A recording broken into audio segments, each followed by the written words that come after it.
to story number 6 on our countdown, Biden's border crisis.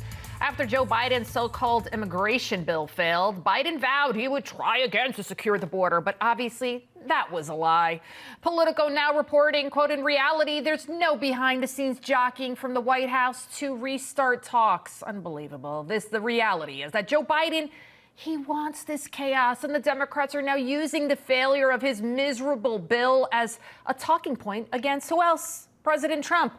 Joining us now to discuss, Simon Hankinson. He's a senior research fellow in border security at the Heritage Foundation. Also with us, Derek Maltz, former director of special operations at the Drug Enforcement Agency. Gentlemen, thank you so much for joining us. Simon, the numbers are down dramatically at the border. Of course, just in time for the election. It's all just a coincidence. I'm sure Mexico's socialist president is happy to help get Joe Biden reelected and keep Trump out. He's vowing mass deportations. What do you think? What do you think is happening? And are you surprised that Joe Biden, according to Politico, is not restarting any talks and has no desire to secure the border at this point? No, I don't think President Biden will do anything on the border whatsoever unless he thinks it's going to cost him the election. And it would be a fig leaf to cover over what's been the most disastrous policy in my entire lifetime. But I want to push back just a little bit on the numbers. They may be slightly lower than they were back in December, but we're still talking about 250,000 people a month that are being mostly let into the country who are utterly inadmissible, meaning they would not qualify for a visa. We don't have any idea who they really are. We can't verify their ID or their criminal record. And so many of them are being hidden through these totally made up fake parole programs that it can be hard to see the ball. And Derek, you know, Biden and President Obrador of Mexico speaking over the phone on Sunday. A joint statement writes in part, quote, that the two leaders ordered their national security teams to work together to immediately implement concrete measures to significantly reduce irregular border crossings while protecting human rights. Derek, you are so passionate about what's happening at the border, the drug poisonings that are killing our young people specifically in mass. What are your thoughts about Joe Biden simply doing nothing about the border? Well, it's all talk. We need action. Just look at Austin, Texas this past week. Up to 11 dead, 79 poisoned. It's a mass casualty event. We don't even hear about it on the news. You have to search, on the internet to find it. 1,000% increase in poisoning emergency calls in one day.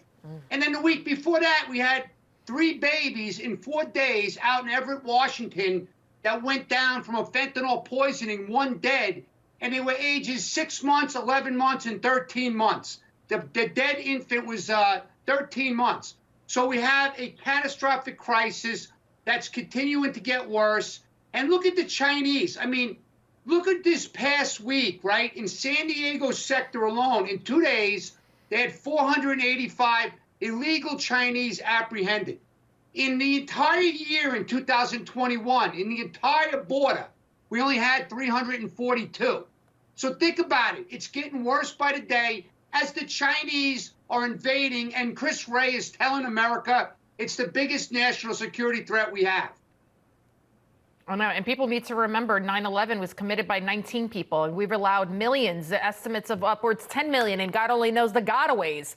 Simon, in Hamburg, Germany, over 1,000 Muslim migrants, they've been taking to the streets chanting that caliphate is the solution and our God is greater than yours. And at the same time, buried in that foreign aid bill from last week is $3.5 billion, which will facilitate mass migration from the Middle East. Immigration services announcing they're opening up international field offices in Qatar and Turkey. There's just, it's unbelievable, Simon. There's no way of properly vetting these people from these terror harboring countries. And then you've got Joe Biden saying, oh, Japan is xenophobic because they don't want migrants. They want national security. So I'll get both of your reactions to this. Yeah, no, my favorite was when he called India xenophobic. That's a country with like 700 languages and God knows how many ethnic groups. I honestly don't think he knew what he was saying at the time. But what you're going to see is he's doubling down on the policies that have so far destroyed the border. This is incredible to me, talking about giving medical care to DACA recipients, talking about expanding parole to over 1 million people married to American citizens or legal residents. So instead of going in the right direction to try to get some calm on the border and let people assimilate and figure out who they are, he's going in the opposite direction and trying to expand and bring in yet more people we know nothing about. And Derek, you just said it. You said, talk is cheap, and based on Joe Biden's actions, they're contradicting that he ever wants to secure the border or have some semblance of national security. Right. So from my perspective, let's just talk about the facts. The current administration reversed all of the last administration's effective border policies. They are facilitating and enabling a border invasion, millions of unknowns around the world. We have more murderers, rapists, terrorists entering our country. And here's the key, Lydia, all Americans are being impacted. This is not, like I always say, a red or a blue issue. It's a red, white, and blue issue. Every American should be pissed off.